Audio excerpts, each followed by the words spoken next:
नमस्कार दोस्तों, मैं एस कुमार शास्त्री आप सभी का एस कुमार ज्योतिष में स्वागत करता हूं।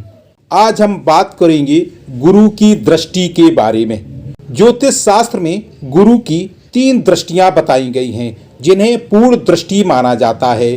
पंचम, सप्तम और नवम दृष्टि मानी गई है। कहा जाता है गुरु जिस भाव में बैठता है उससे भी अच्छा फल वो उस भाव में देता है जिस भाव पर वो अपनी दृष्टि डाल रहा होता है। तो आइए जानते हैं गुरु की दृष्टि का प्रभाव। यदि गुरु प्रथम भाव को पूर्ण दृष्टि से देखता है तो ऐसे जातक धर्मात्मा, कीर्तिवान, कुलीन और विद्वान होते हैं। ये विनम्र स्वभाव के होते हैं। ऐसे जातकों की पत्नी पतिव्रता होती है, शुभ आचरण करने वाली होती है। बड़ी ही सुशील पत्नी ऐसे जातकों को मिलती है। यदि गुरु द्वितीय भाव पर अपनी पूर्ण दृष्टि डाल रहा हो तो जातक अपने पिता के द्वारा कमाए गए धन को बर्बाद करने वाला होता है, मगर इसके पश्चात वह स्वयं धन अर्जित भी करता है।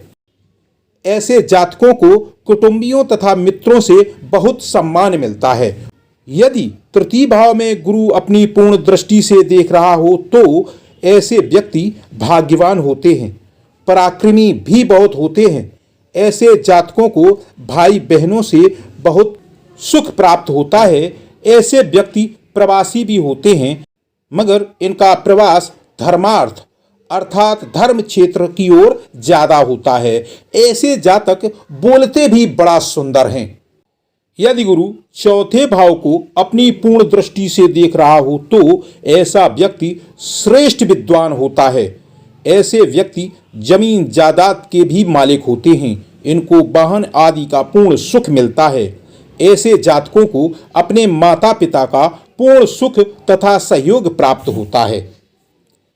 यदि गुरु पांचवें भाव को अपनी पूर्ण दृष्टि से देख रहा हो तो व्यक्ति धनिक यानी धनवान होता है, ऐश्वर्यवान और विद्वान होता है। ऐसे व्यक्ति किसी भी विषय की व्याख्या करने में बहुत ही कुशल होते हैं। ऐसे व्यक्तियों के पुत्र ज्यादा हो सकते हैं और ये व्यक्ति कला कौशल में भी बहुत निपुण होते हैं।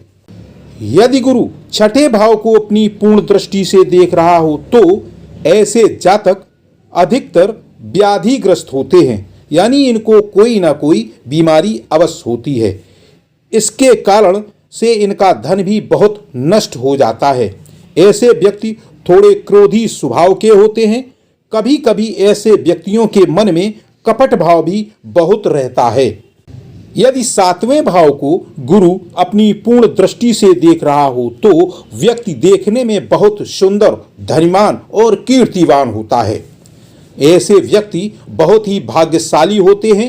इनके मित्र बुद्धिमान होते हैं और यह बुद्धिमान व्यक्तियों से ही मित्रता करना भी पसंद करता है। ऐसे व्यक्तियों की पत्नी बहुत सुशील होती है, बहुत ही सुंदर होती है, बहुत ही गुणवान होती है। यदि गुरु आठवें भाव को अपनी पूर्ण दृष्टि से देख रहा हो तो ऐसे व्यक्तियों को सरकार से भय बना रहता है। ऐसे व्यक्ति हर समय चिंतित दिखाई देते हैं। ऐसे व्यक्तियों को 8 वर्ष की अवस्था में कोई एक भयंकर कष्ट जरूर मिलता है, यानी उसको कह सकते हैं कि मृत्यु तुल्य कष्ट होता है। और 26 वर्ष की आयु में जेल जाने का भी इनको कष्ट भोगने का योग बनता है। यदि नवें भाव को गुरु पूर्ण दृष्टि से देख रहा हो तो व्यक्ति कुलीन और बहुत ही भाग्यवान होते हैं। ऐसे व्यक्ति स्वतंत्र रहना ज्यादा पसंद करते हैं। ये संतान का पूर्ण सुख भोगते हैं। जातक धनी होते हैं और व्रत उपवास करने में भी पूरा विश्वास रखते हैं। यदि 10वें भाव को गुरु पूर्ण दृष्टि से देख रहा हो तो व्यक्ति राजनेता हो सकता है। पूर्ण सुखी, धनी, पुत्र आदि से संपन्न होता है। ऐसे व्यक्ति भूमि, वाहन आदि से भी पूर्णतया संपन्न होते हैं।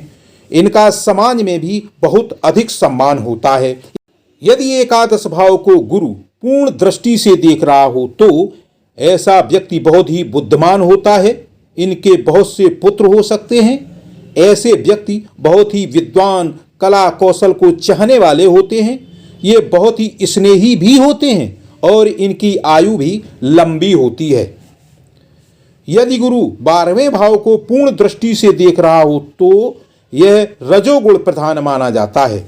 ये धन खर्च करने में इनका हाथ खुला हुआ होता है। कहते हैं ये धन खूब करते हैं।